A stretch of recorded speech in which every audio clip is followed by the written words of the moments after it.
और अखिलेश यादव इस वक्त क्या कह रहे सुनते हैं।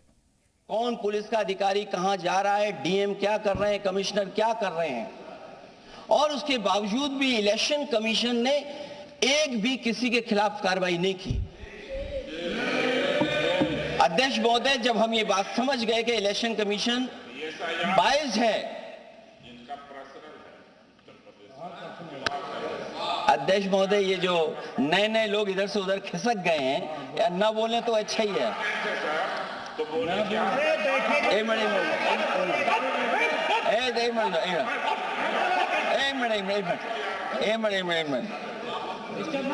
मिनट अध्यक्ष महोदय, पर अध्यक्ष महोदय, मेरा ये आग्रह है अखिलेश जी से। अध्यक्ष महोदय ये कुछ जानते नहीं है। अध्यक्ष महोदय, माननीय सदस्य कुछ जानते नहीं है, ये ना पढ़े लिखे हैं ना कुछ जानकारी रखते हैं। ये मैं ये कह रहा हूं, मैं ये बात इसलिए कह रहा हूं, ये अनपढ़ इसलिए हैं। अध्यक्ष महोदय, मैं ये बात इसलिए कह रहा हूं कि जो जो घटनाएं मैं बता रहा हूं, मैंने एक एक घटना इलेक्शन कमीशन को टैग किया है, एक एक वीडियो इलेक्शन कमीशन को दिया है, एक एक पत्र लिखा है इलेक्शन कमीशन को। अगर एक भी कार्रवाई की हो तो मुझे बता दें, अगर ये जानते हो। और दूसरा, मैं अध्यक्ष महोदय, मैं दूसरा बताना चाहता हूं आपको। अध्यक्ष महोदय, चुनाव जीते जाते हैं, हारे जाते हैं।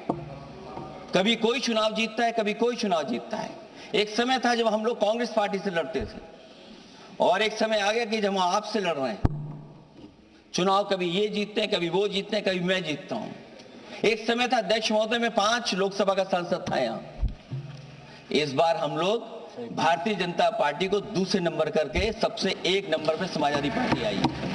और अध्यक्ष महोदय, ये जहां से आपने कम्युनल पॉलिटिक्स शुरू की थी, जहां से आपने कम्युनल माहौल बनाया था देश में, उस अयोध्या से अगर कोई जीता है तो हमारे समाजवादी पार्टी के अवधेश जी जीत करके आए। ये चुनाव जीते जाते हैं, हारे जाते हैं, लेकिन जिस संस्था की जिम्मेदारी है निष्पक्ष रहना, वो आखिरकार संस्था निष्पक्ष क्यों नहीं है, सवाल ये है। और सवाल मैं यहां से उठाता हूं बाई इलेक्शन का। मैं 3 बाई इलेक्शन का उदाहरण देना चाहता हूं आपसे अध्यक्ष महोदय। नहीं, बाई इलेक्शन पर चर्चा नहीं हो रही। नहीं, मैं नहीं, जब तक आप अध्यक्ष महोदय चीज जानोगे नहीं, अगर मैं एग्जांपल नहीं दूंगा कि इलेक्शन कमीशन क्या कर रहा है, तो अब मैं रिफॉर्म क्या मांग करूंगा। अध्यक्ष महोदय, जब तक मैं घटना नहीं बताऊंगा, मैं पहला बाई इलेक्शन बताना चाहता हूं। ओके, मानिए आपका नंबर आएगा। अगर आप रिफॉर्म पे बात कर रहे हैं तो आपको घटनाएं क्या हुई वो बात तो करनी पड़ेगी। अध्यक्ष महोदय, मैं बाई इलेक्शन मिल्कीपुर की बात करना चाहता हूं। बाई इलेक्शन मिल्कीपुर जो अयोध्या क्षेत्र में आता है। इलेक्शन कमीशन को हम लोगों ने शिकायतें की, यहां धांधली होने जा रही है, चुनाव को हराया जाएगा। वहां की सरकार ने मिलकर के किस अधिकारी को पोस्ट करना है, किसको प्रिसाइडिंग ऑफिसर बनाना है, और हम लोगों ने रंगे हाथ पकड़ा लोगों को। एक व्यक्ति को पकड़ा, वो 6 वोट के डाल के आ रहे थे। एक व्यक्ति को पकड़ा जो दूसरी विधानसभा से थे। एक मंत्री जी भाग गए जो हजारों लोगों को लेकर के उस विधानसभा में आए हुए थे। तो ये बातें मैं इसलिए बता रहा हूं कि अगर हमें रिफॉर्म करना है तो रिफॉर्म तभी संभव है जब हमारा इलेक्शन कमीशन निष्पक्ष होगा। इसलिए अध्यक्ष महोदय, मैं कांग्रेस पार्टी के सुझाव से सहमत हूं कि पहला सुझाव उन्होंने दिया है, और हम समाजवादी पार्टी के लोग भी ये मानते हैं कि जो इलेक्शन कमीशन के अपॉइंटमेंट का जो तरीका है वो तरीका बदला जाए। वो कम से कम ऐसा हो, पारदर्शी हो, निष्पक्ष हो, दिखे कि हमारी भी कुछ भागीदारी है।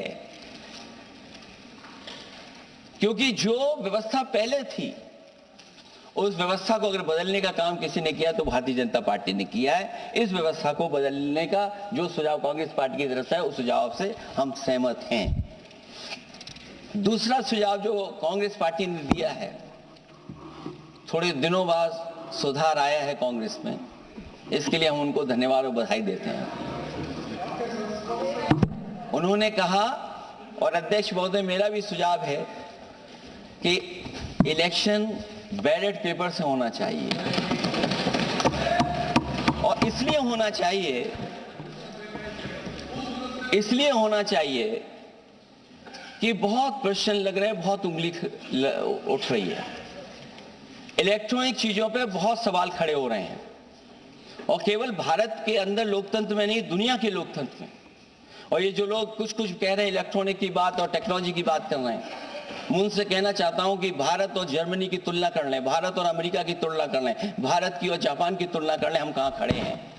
अगर वो संपन्न देश जो टेक्नोलॉजी में हमसे कई गुना आगे हैं, अगर वो स्वीकार नहीं कर रहे ईवीएम, तो आखिरकार हम ईवीएम को क्यों स्वीकार कर रहे हैं। अगर उन देशों में लोकतंत्र है और बैलेट से वोट पड़ रहा है, तो यहां पर भी बैलेट से वोट पड़ना चाहिए। और जो मेरी जानकारी जहां तक पहुंचती और जानकारी है मुझे, वो जानकारी ये कहती है कि जर्मनी में अगर आप ईवीएम से वोट डालेंगे तो वो अनकॉन्स्टिट्यूशनल माना जाएगा। सोचो, जर्मनी जैसा देश बैलेट पेपर से वोट डलवा रहा है, तो आखिर भारत जैसा देश हम बैलेट पे क्यों नहीं जा रहे हैं।